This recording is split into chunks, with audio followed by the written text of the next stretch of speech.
자, 이제 7강 표현 수업 강의를 시작하겠습니다.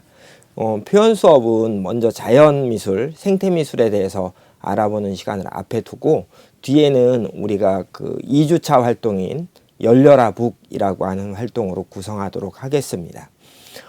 생태미술, 자연미술이라는 활동은 우리가 그 자연에서 아름다움을 표현해내고 그 아름다움을 만나는 전 과정을 우리가 그 미술이라고 하는 활동으로 생각할 수 있는데요. 먼저 미술이 뭔지 한번 알아보죠.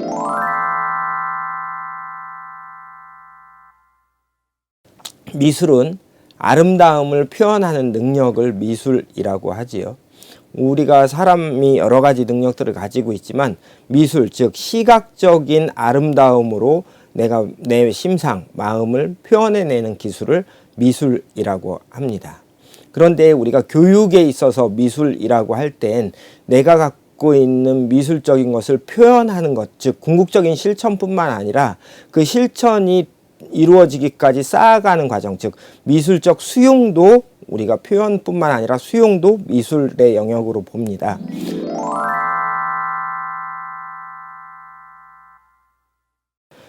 자연미술이라고 하는 건 우리가 그 미술 장르로서 이야기할 땐 랜드아트, 대지미술이라고 부르고요. 또 저희 연구소에서는 아이들하고 같이 활동하는 걸 자연미술이라는 표현보다는 생태미술이라는 표현을 더 많이 씁니다. 생태라고 하는 건 자연과 다르게 그 자연계 안에서 생물, 무생물 혹은 생물, 생물 간에 나타나는 관계를 뜻하죠. 그래서 그 관계를 중심으로 표현하는 미술이라고 할 때 가장 적절한 말은 생태미술이라는 생각이 듭니다. 그런데 사람들이 이제 생태라는 말을 이해하는 것도 어렵거니와 또 랜드아트, 대지미술이라고 하는 미술 장르로서의 표현도 많이 사용하지 않기 때문에 자연미술이라고 하는 표현으로 많이 사용하는 거죠. 근데 저희는 생태미술이라고 부르도록 하겠습니다.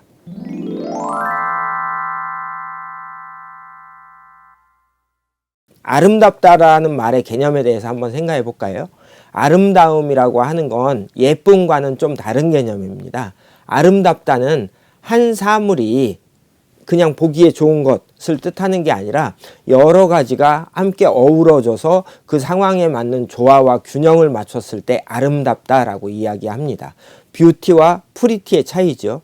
예쁘다는 독립된 것, 즉 꽃 한 송이가 참 예쁘게 피었네 라고 할 때 예쁘다란 표현을 쓴다면 꽃뿐만 아니라 그 꽃과 지는 해와 거기에 날아드는 나비가 서로 어우러져서 보기에 좋다면 아름답다라는 표현을 씁니다. 그 상황이 조화와 균형에 맞았다라고 보는 거죠.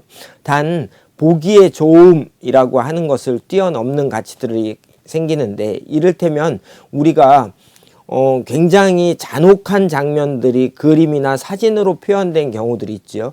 그럴 때 그런 것들을 우리가 미적으로 보기도 합니다. 즉 눈에 보기는 어렵지만 그 상황이 조화와 균형을 갖고 있다면 아름다움으로 해석할 수 있는 겁니다. 아름다움이라고 하는 건 두 가지가 있다고 이야기합니다. 하나는 자연미고 하나는 예술미죠. 자연미는 자연이 본래 가지고 있는 아름다움을 말하는 거고요. 예술미는 자연이 갖고 있는 게 아니라 사람이 예술적 행위, 미적 행위를 통해서 만들어낸 아름다움을 뜻합니다. 이를테면 아름다운 건축물은 자연이 만든 게 아니니까 예술미가 될 테고요. 항구로 나무가 자라면서 갖고 있는 아름다움은 자연미가 될 겁니다. 물 너머로 노을이 떨어지는 모습은 자연미일 테고요. 그걸 사람이 그림으로 그렸다면 그건 예술미가 되겠죠. 이처럼 세상의 아름다움은 자연미와 예술미로 나눠지는데 생태미술에서는 자연이 갖고 있는 아름다움의 근원을 쫓아가기도 하고 그걸 표현하기도 합니다. 즉 자연미와 예술미의 콜래버레이션이 생태미술이라고 생각해도 과언이 아니지요. 생태교육에서 미술교육은 매우 중요한 위치를 차지합니다. 왜냐하면 아름다움으로 접근하는 자연, 아름다움으로 접근하는 생태는 그만큼 의미를 갖기 때문입니다. 아주 간단하잖아요. 우리가 아름다운 걸 보면 어떤 마음이 들까요? 그것과 관계 맺고 싶고 그것과 함께하고 싶고 그것을 내가 헤어졌다가도 다시 갖고 싶습니다. 만나고 싶습니다. 그리고 그것들을 파괴하고 싶거나 이러지 않겠죠. 잘 보존하고 유지하고 싶어 할 겁니다. 이처럼 아름답다라고 하는 가치는 나를 풍성하게 해줄 뿐만 아니라 그것과 내가 끝없이 관계 맺게 해준다는 거죠. 생태교육을 통해서 우리가 아이들에게 전달해 주려고 하는 건 자연과 내가 얼마만큼 조화롭게 관계 맺고 살아나갈 거냐의 문제잖아요. 즉 조화롭다가 아름답다라는 말의 다름이 아니고요. 내가 아름답게 자연과 함께 살아나가는 걸 표현해서 작품으로 만들어내는 게 생태미술 교육이다 보니까 우리가 이 안에서 미술적 행위를 하는 것만큼 생태적인 교육에 가까운 교육이 없습니다. 아름다운 것과 계속해서 관계를 맺고 싶어질 테고 그걸 유지, 보존하고 싶어질 테니까 자연과 내가 관계 맺고 싶어지고 자연을 유지, 보존하려고 하는 노력들이 이런 미술활동을 통해서 확장돼 나갈 수 있겠죠. 그래서 생태교육에서 미술교육은 매우 큰 의미를 갖습니다. 그것에 대해서 바르게 아는 교육도 중요하지만 그것과 조화로운 관계를 맺는 교육으로서 생태미술을 소개하려고 합니다. 아까 교육의 목표 3가지 이야기했었죠. 그 중에 첫 번째 목표에 대해서 알아볼 텐데 자연에 나가서 우리가 아름다운 것들을 만날 때 자연이 기본적으로 아름답다라고 하는 인식을 갖고 그 안에서 어떤 것이든 찾으면 됩니다. 그 찾는 방법들이 다양한 프로그램으로 제시될 수 있고 그 과정을 우리가 프로그램으로 운영하는 거죠. 자, 지금부터 자연에서 아름다움을 찾는 프로그램부터 알아보도록 하겠습니다.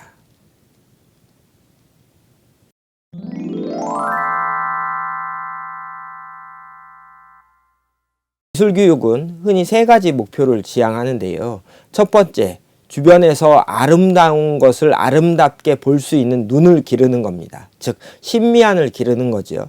아름다운 것을 찾아서 추한 것, 아름다운 것을 구분해낼 수 있고 그 아름다운 것을 볼 수 있는 눈, 심미안을 기르는 게 첫 번째 교육 목표입니다. 두 번째는 아름다움을 수용할 수 있게 됐으니까 그걸 내 정서로, 내 기술로 표현할 수 있는 거죠. 그래서 기술적, 정서적 표현 능력을 기르는 게 두 번째 교육 목표입니다. 세 번째는 우리가 내가 혹은 타인이 그 아름다움을 표현해서 작품화할 수 있게 되었다면 그 작품을 보고 감상할 수 있는 능력과 내 작품을 남들에게 소개할 수 있는 능력을 기르는 겁니다. 이렇게 내가 주변에 있는 아름다움을 받아들이는 것, 그 다음에 내가 그 아름다움을 표현해 보는 것, 그리고 내가 타인의 그 작품을 감상하고 내 작품을 소개하는 것, 이 3가지 목표로 미술교육이 진행되는데요. 생태미술에서도 마찬가지 이 3가지 목표를 지향해서 교육 프로그램을 짜면 그 생태미술 교육이 진행됩니다.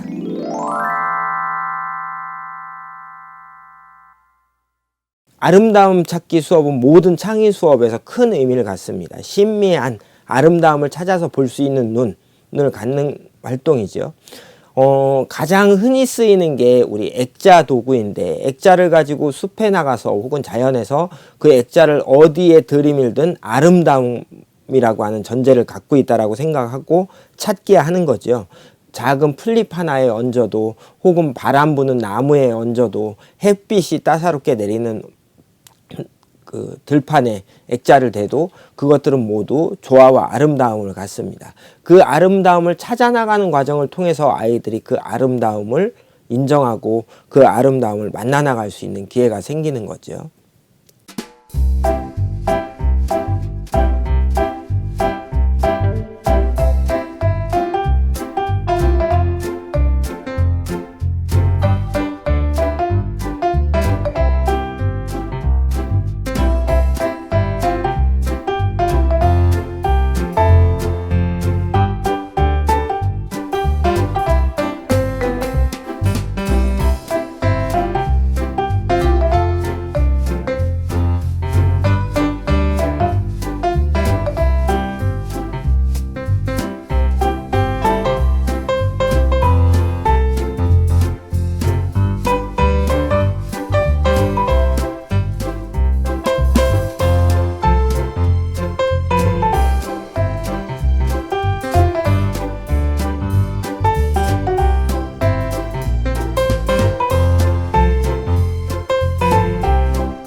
지금 보셨던 세 가지 사례는 그 사례일 뿐인 거고 굉장히 많은 프로그램이 그렇게 진행됩니다. 또 하나, 자연에서 아름다움을 보는 프로그램을 꼭 프로그램화하지 않더라도 아이들하고 숲을 산책하면서 그냥 아름다운 것을 제시하고 만나고 놀이하는 과정만으로도 아름다운 걸 만날 수 있죠. 왜냐하면 자연은 기본적으로 아름다운 곳입니다. 아름답다를 조화라고 생각한다면 자연계에 있는 어떤 생물도 그 주변과 조화를 맞추지 못하면 자기 생을 유지할 수 없죠.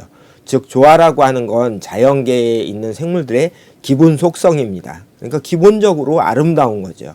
그래서 그 아름다움을 보는 눈은 특별히 아름다운 것을 찾는 게 아니라 자연을 보고 거기에서 그것들이 근본적으로 아름답다라고 하는 것을 느끼는 기회를 제공하기만 하면 됩니다. 나뭇잎 한 장을 찾아와도 되고 내 인형과 어울리는 자리를 찾아도 되고 액자를 갖다 어디에 들이밀어도 됩니다. 그래서 정말 다양한 형태의 프로그램으로 진행될 수 있어요.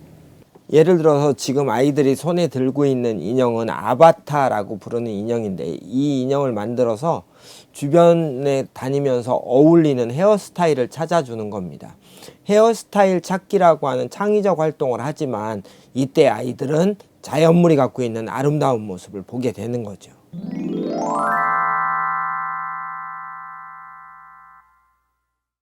다음은 이제 두 번째 목표, 아름다움을 표현하는 능력을 기르는 것을 알아볼 텐데 먼저 아름다움을 기술적으로 표현하는 것에 대해서 알아보도록 하겠습니다. 오늘 준비한 프로그램은 만 5세 아이들이 흙을 가지고 하는 두 가지 활동으로 우리가 아름다움을 기술적으로 표현하는 것들을 소개할 텐데요. 제가 설명 없이 영상에 음악만 깔아서 쭉 보여드릴 거기 때문에 선생님들이 보시면서 그 이면의 내용들을 좀 직접 찾아서 보시면 좋겠습니다.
이 활동은 아이들이 정서적으로 두더지가 돼서 감정이입하는 과정을 먼저 하고요. 놀이로 진행하고 그리고 나서 아이들에게 채를 2명당 하나씩 각각 다른 채를 주고 A팀이 먼저 채를 쳐서 결과물이 나오면 그걸 B팀에게 주고 B팀이 채를 쳐서 결과가 나오면 C팀에게 주고 하는 형태의 협업을 진행했습니다.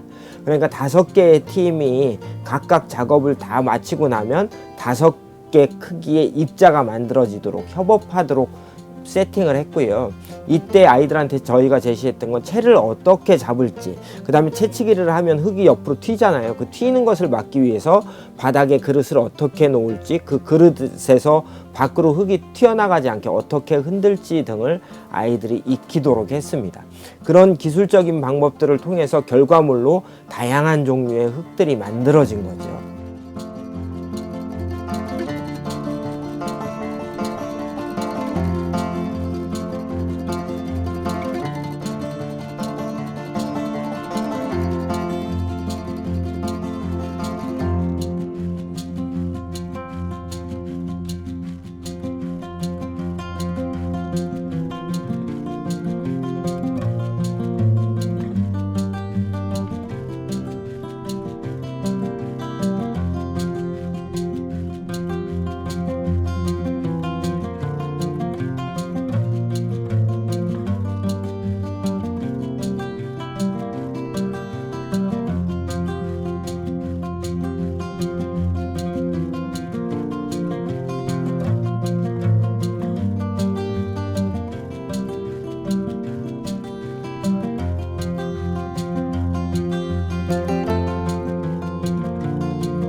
케이크 만들기에선 아이들이 흙을 물로 개고 다지고 하는 것들에 대해서 저하고 충분히 이야기를 하고 그 방법을 활용해서 아이들이 알게 된 기술적인 방법을 활용해서 흙을 다지게 되니까 좀 더 완성도 있는 결과물이 나오게 되는 거고, 그런 정서적 경험이 쌓여서 아이들이 이후 활동 안에 자유시간이 됐건 이후 활동이 됐건 아이들이 흙과 케이크 틀만 있으면 늘 자기들이 배웠던 익혔던 기술적인 방법으로 활동하게 됩니다.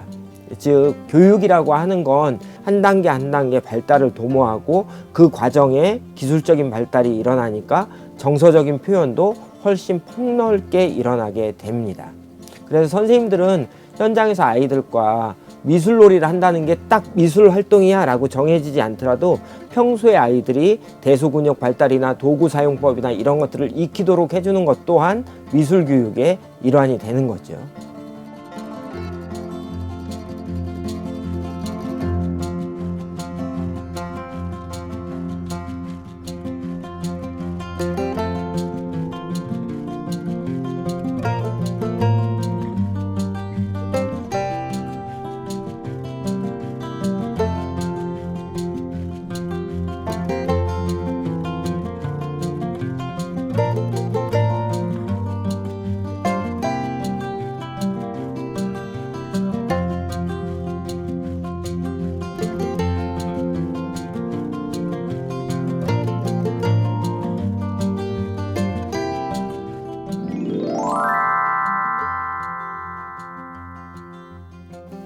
우리가 기술적 표현은 조금 더 쉽지만 쉽습니다. 그림을 어떻게 그리면 되는지 알고 기술적으로 그걸 어떻게 처리하면 되는지 알고 내 근육을 어떻게 쓰는지 알고 하는 것들은 물리적인 것이어서 쉬운데, 정신적으로 자기 작품을 내 마음속에 있는 이미지, 심상을 작품으로 구체화해서 표현한다는 건 쉽지 않은 일이죠.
그 정서적인 표현 방법들에 대해서도 우리가 아이들한테 굉장히 다양한 것들을 알려주는데요. 그건 다양한 경험을 하는 겁니다. 이를테면 마운트로 우리가 꽃잎, 나뭇잎을 넣어서 마운트를 만들었을 때 그거를 햇빛에 비춰서 본다고 지난 시간에 말씀드렸잖아요. 그런데 그걸 작품으로 표현한다면 매달았을 때의 느낌, 흙바닥 위에 놨을 때의 느낌, 다양한 형태로 배치했을 때의 느낌들을 아이들한테 생각해 보게 하고 그때그때마다 내가 표현하고자 하는 것이 다르다라고 하는 걸 이야기합니다. 이를테면 흙바닥 위에 꽃을 담은 마운트를 놨다면 마치 흙에서 꽃이 피어나는 듯한 느낌이라고 느낌을 가질 수 있을 테고요. 햇빛을 받아서 공중에 매달았을 땐 꽃들이 바람에 흔들리는 모습을 표현한 거라고 이야기 나눌 수도 있을 겁니다. 그러니까 다양한 정서적 경험을 통해서 그게 그때그때마다 내 느낌이 어떤지 서로 이야기 나눠보는 게 가장 좋은 방법입니다.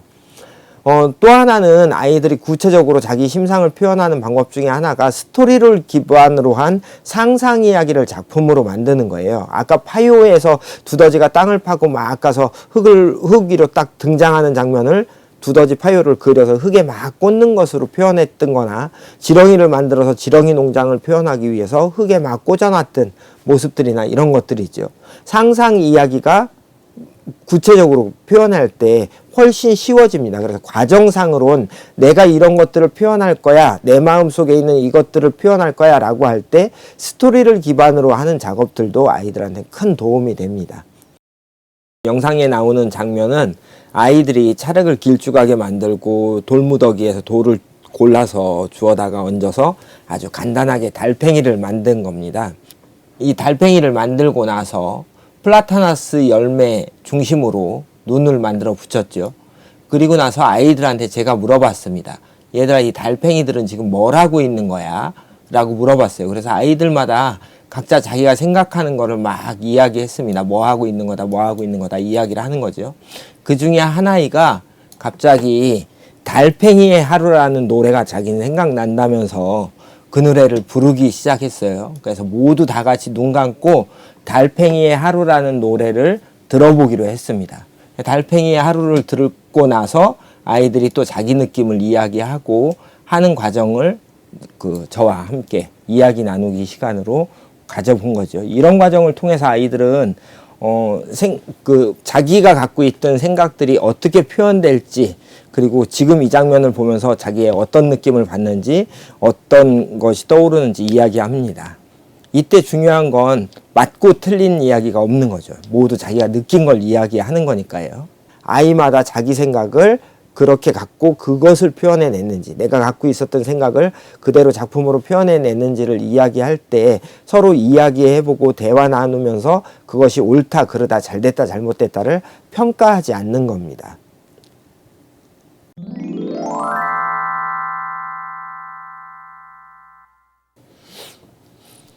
이제 세 번째 교육 목표인 감상에 대한 걸 전달할 차례인데요.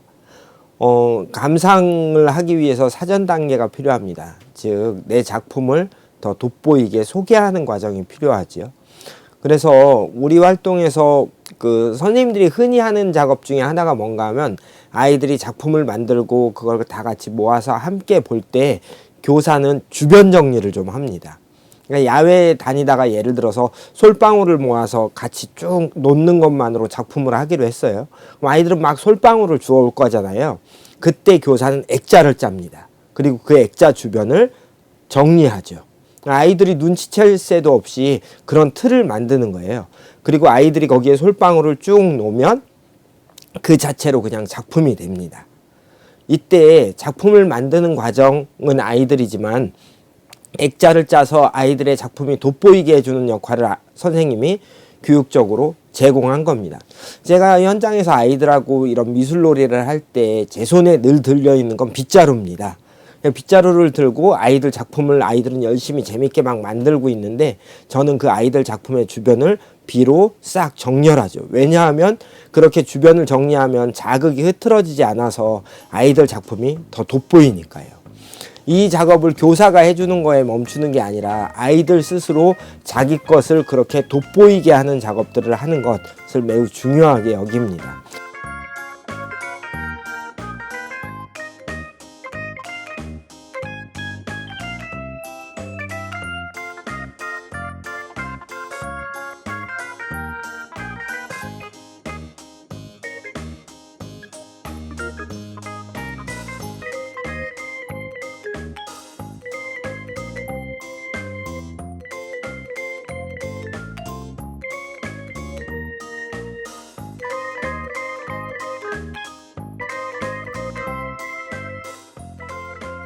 그러기 위해선 몇 가지 전제가 있는데 액자를 짜는 건 짜는 거고요. 그 액자 짜는 것뿐만 아니라 자기 작품을 내려놓는 공간 자체를 작품의 하나로 보는 겁니다. 그래서 우리 아이들에게 늘 함께 정서적 표현 방법 중에 하나로도 익히는 것 중에 하나가 뭔가 하면 공간 읽기입니다.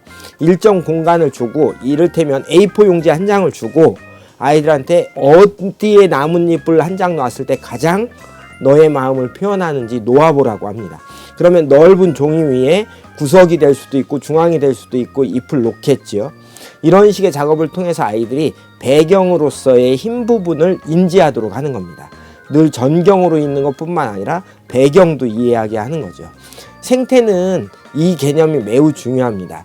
앞쪽에 있는 전경이라고 하는 것 말고도 배경도 전경과 함께 관계 맺어서 그 삶을 결정짓는 매우 중요 요소로 보는 거죠. 미술놀이에서도 그런 생태적 관점들을 전달합니다.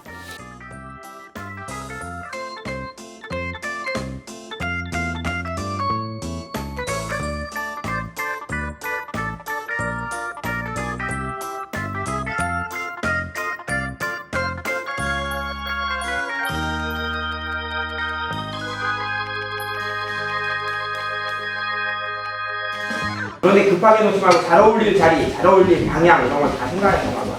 하늘을 날고 있진 않나? 천천히 한 명씩이라고 했는데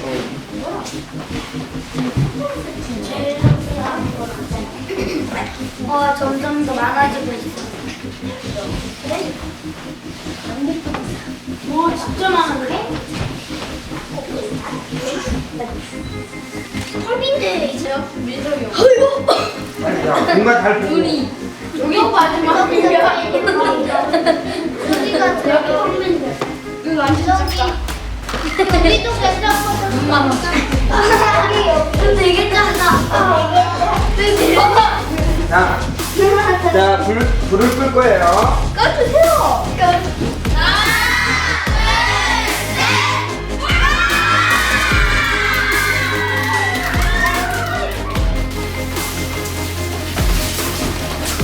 실제로 숲에 반딧불이가 춤추는 것처럼 너무 막 놀리지 말고 반딧불이가 비행한다고 생각해요. 비행.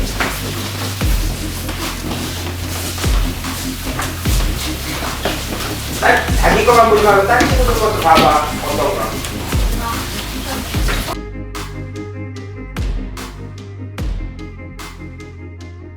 자, 세 번째 이 감상에선 첫 번째로 아이들이 접근해야 되는 건 자기 작품을 돋보이게 전시하는 것들을 연습하고 훈련한다 이거예요. 두 번째는 그렇게 만들어진 작품들을 다 같이 감상하는 시간을 갖는 겁니다. 왜냐하면 아이들마다 자기 감상을 계속 얘기하거든요. 이렇게 놔보니까 어떻다, 이렇게 배치해보니까 어떻다, 이런 것들이지요. 이런 과정들이 누적돼서 활동 때마다 아이들하고 만드는 게 있으면 함께 내려놔 보기도 하고, 그걸 다 함께 서서 원으로 서서 보기도 하고, 일어서서 보기도 하고, 돌아가면서 보기도 하고 하는 감상 자체가 놀이처럼 진행되는 수업으로 많이 운영됩니다.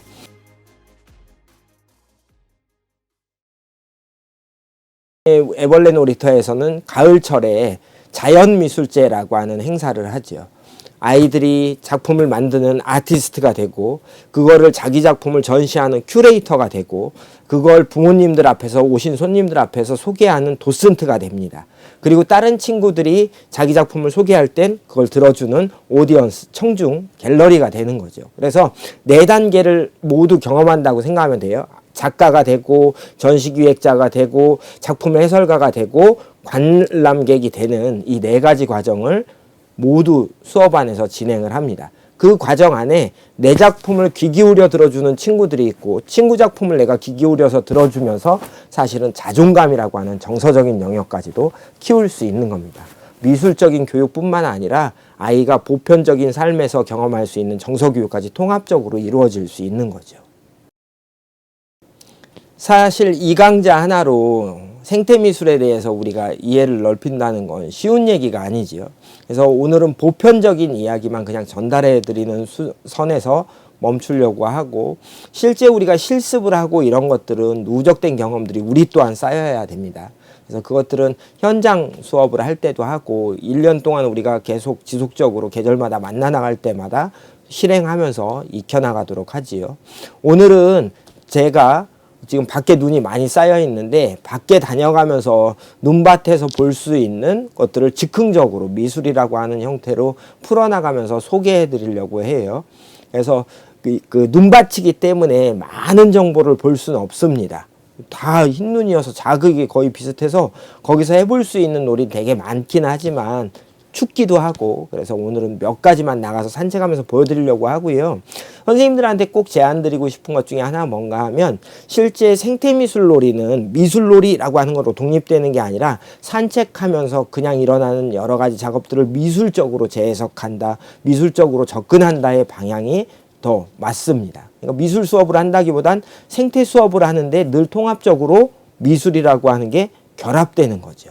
그것들이 누적되어야 아이들 안에서 자연과 함께 미술적 삶을 살아나가는 역량이 키워지는 겁니다.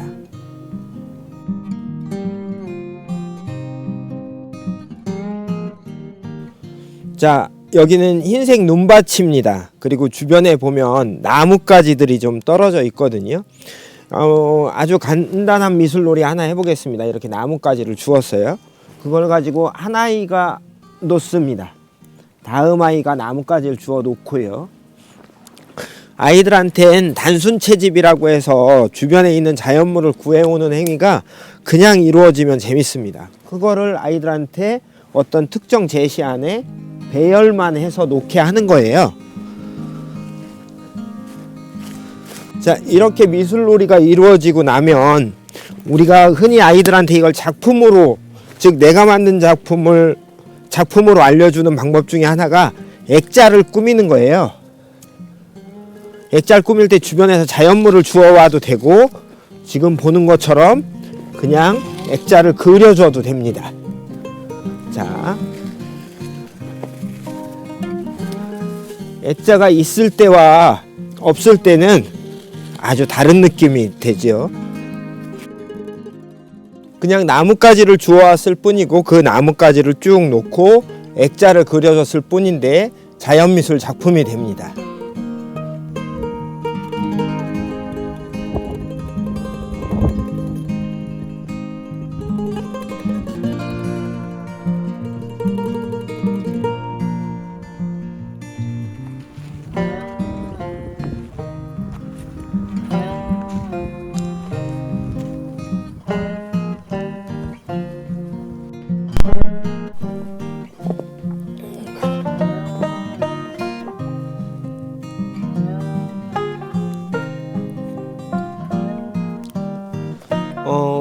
재미난 놀이 하나 소개하도록 할게요.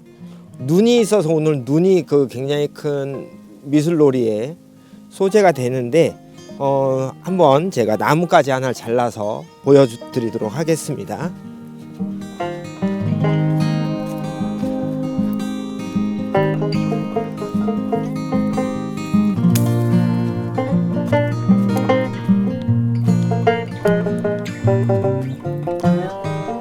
지금 이건 나뭇가지, 세 다리를 가진 나뭇가지예요. 세 가지를 가진. 이걸 가지고 이 눈밭을 스케치북이라고 생각해 보죠. 그러면 이렇게 그리면 세 줄이 그려질 겁니다. 이거를 막 하면 무늬가 생기죠.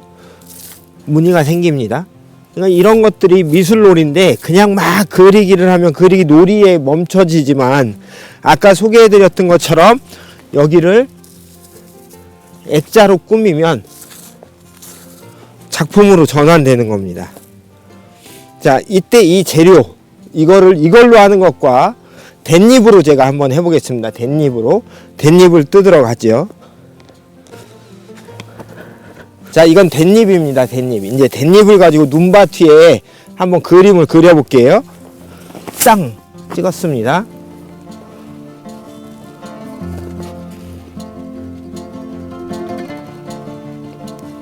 자, 이렇게 내려 찍으면 무늬가 생기죠. 이게 댄잎이기 때문에 생기는 무늬인 거예요. 전혀 다른 거로 찍으면 전혀 다른 무늬가 나오겠죠. 눈이라고 하는 것과 댄잎이 만나서 작품을 만드는 겁니다. 여기 액자가 하나 있으니까 액자로 가볼게요.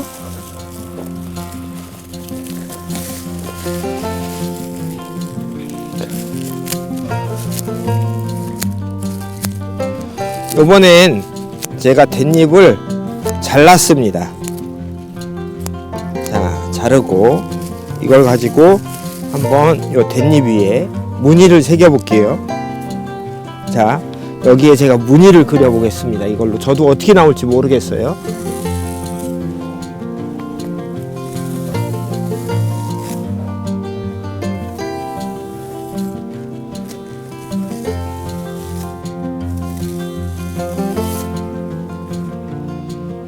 자, 이처럼 우리가 어떤 대상을 만났을 때 그 대상과 어울리는 행위를 하는 것만으로 작품이 만들어집니다. 이 상태에 우리가 지금 이 그 대나무 잎으로 그리게 했죠. 여기에 제가 어떤 작업을 해보고 싶은가 하면 단순 채집놀이 중에 하나를 해봤으면 좋겠는데 지금 뭐 워낙 땅이 얼어 있어서 특별하게 구해올 게 없습니다. 그래서 방금 전에 사용했던 대나무 잎을 한 장씩 떼서 놓아볼 거예요. 아이들하고도 똑같습니다. 이렇게 놓아보자고 하는 거죠.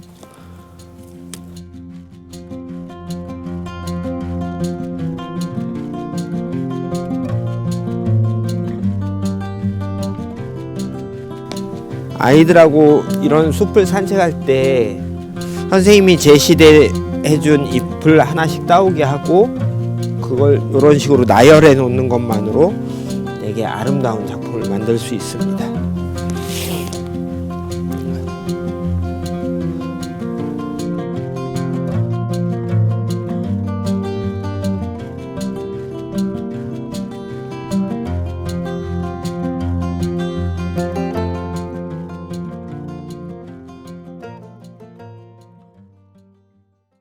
다음 미술놀이는 지금 이렇게 막 이제 기울고 있는 오후 해와 하얗게 쌓인 눈을 주제로 한 작품을 해볼 거예요.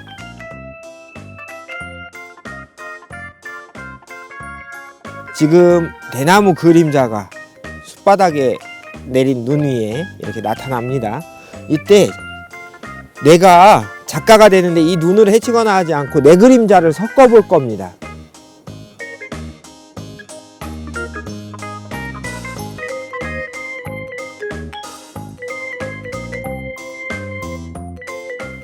흰 배경이니까 해와 나와 흰 눈이 어우러져서 작품이 될 수 있겠지요.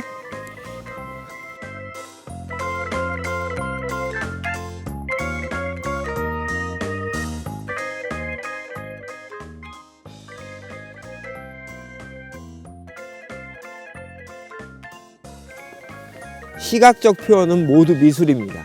지금 이 미술 작품은 내가 행하고 있지만 태양과 눈과 내가 함께 만들고 있고 그 뒤에 살랑살랑 흔들리는 댄잎도 작품이죠.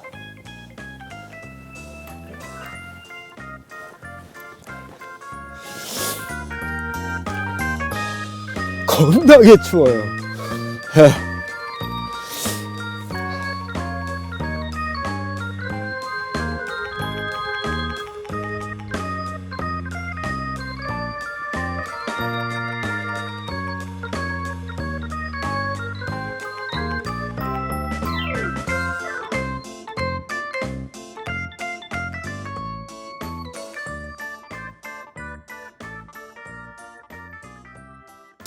숲바닥에 솔방울들이 있어서 제가 줍도록 하겠습니다.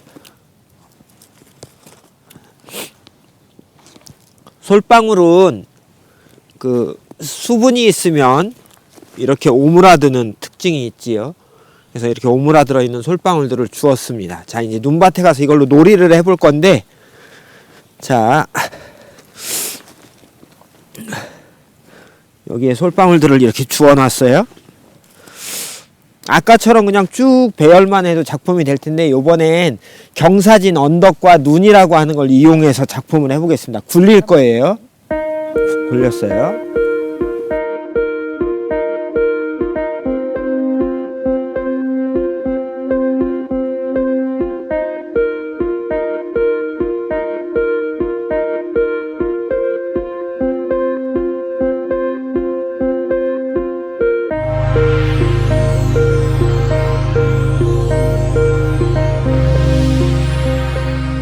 이제 2편에 대해서 소개할 텐데요. 2편은 그 애벌레 놀이터 2주차 수업에 시로 접근하는 열려라 북이라고 하는 수업이 있습니다. 그거에 대해서 7강 2편에서 만나도록 할게요.